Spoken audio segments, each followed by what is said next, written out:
1949 پیمان آتلانتیک شمالی ناتو توسط گروهی از کشورهای اروپایی و امریکای شمالی ایجاد شد تا در برابر خطر تجاوز شوروی از اروپا و آتلانتیک شمالی دفاع کند.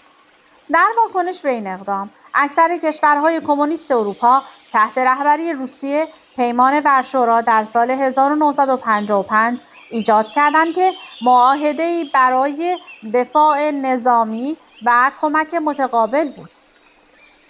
کشورهای محدوده این پیمان قرار بود در پرده آهنین محصور شوند، اما با به قهقرا رفتن شوروی در اوایل دهه 1980 زنگ‌ها به صدا درآمد و پس از سقوط دیوار برلین در سال 1989 این بلوک فرو پاشید.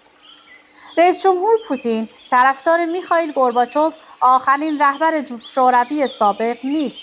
او گورباچوف را به خاطر تضعیف امنیت روسیه مقصر می‌داند و با اشاره به فروپاشی اتحاد جماهیر شوروی سابق در دهه 1990 از آن به عنوان فاجعه بزرگ ژئوپلیتیکی قرن یاد می‌کند.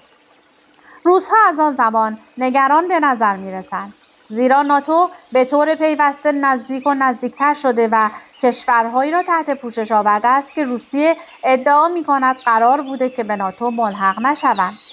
جمهوری چک، مجارستان و لهستان در سال 1999، استونی، لتونی، لیتوانی، رومانی و اسلواکی در سال 2004 و آلبانی در سال 2009 ناتو میگوید چنین تضمینی داده نشده است. روسیه مانند تمام